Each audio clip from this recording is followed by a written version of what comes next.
Seguimos con el estudio de la Biblia, las iglesias de Apocalipsis. Y hoy vamos a estudiar la iglesia de Esmirna.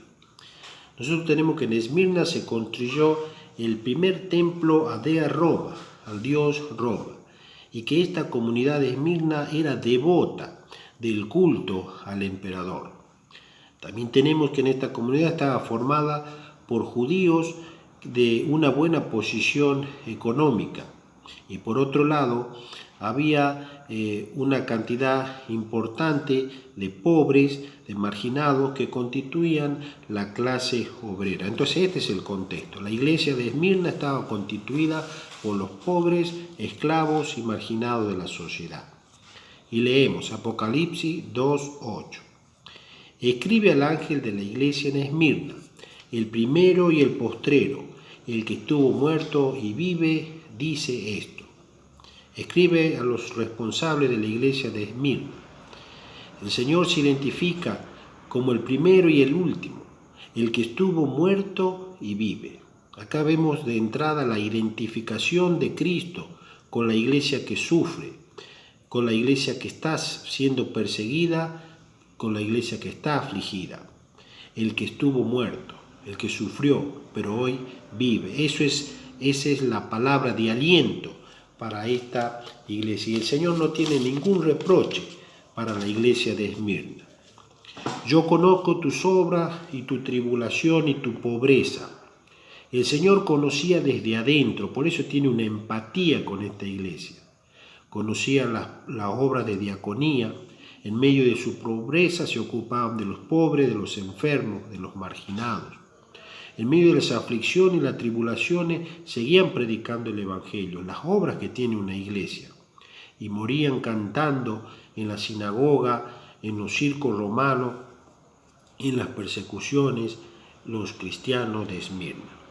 Cuando la palabra habla de pobreza, aquí se refiere a pobreza extrema. Pobres de calzado, pobres de ropa, pobres de educación, pobres de medicina. Alguien que fue pobre como Cristo, aquel que siendo rico se hizo pobre, podía entender y podía sentir lo que estaban viviendo los creyentes de Esmirna. Por otro lado, a la pobreza se sumaba la calumnia de los judíos, que los llevaban a estos creyentes para flagelarlos en su sinagoga. Y si estos se negaban a renunciar a Cristo, los calumniaban al imperio romano diciendo que ellos se negaban a adorar a César. Por eso el Señor les dice, ustedes son sinagoga de Satanás. Nosotros tenemos que el Señor Jesucristo ya había advertido a sus discípulos diciendo, bienaventurados sois cuando por mi causa os vituperen y os persigan y digan toda clase de mal contra vosotros mintiendo. Somos bienaventurados. Nosotros debemos entender que parte de las persecuciones, del sufrimiento y las aflicciones es la iglesia de Cristo. No debemos escuchar pare de sufrir, porque la iglesia de Cristo está marcada por esa faceta del sufrimiento y de la persecución. Las persecuciones no han terminado, hoy es un tema actual en la iglesia de Cristo. En regímenes totalitarios como China, Corea del Norte y algunos países islámicos, muchos cristianos están siendo martirizados por la fe.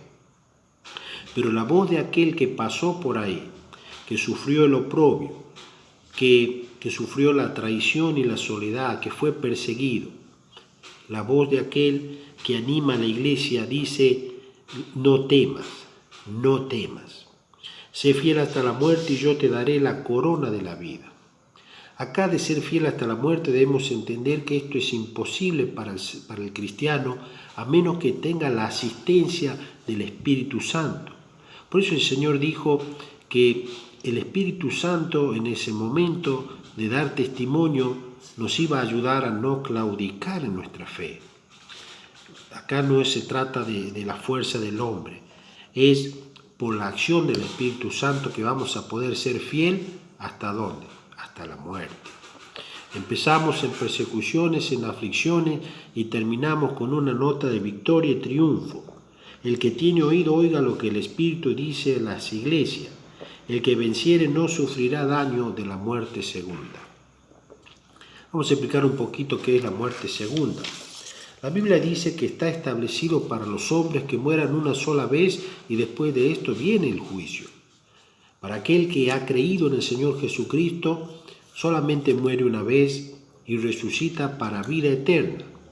Pero aquella persona que no ha creído en Cristo va a morir y va a resucitar para ir al juicio del gran trono de Dios. Y nuevamente va a volver a morir para ir a la condenación eterna. Entonces, aquí terminamos con esto, nuevamente este mensaje para la iglesia, no solamente de esta iglesia de Esmirna, de todos los tiempos, para la iglesia perseguida, a perseverar hasta el último. Es un desafío a la valentía y a escuchar la voz del Señor que ya pasó. No temas, iglesia, no temas, no tengas miedo. Podemos estar seguros que al salir del culto, aquellos primeros hermanos de Esmirna salieron animados y alentados, dispuestos a dar la vida por su Señor, porque el Señor es el primero y el último, el que estuvo muerto y vive.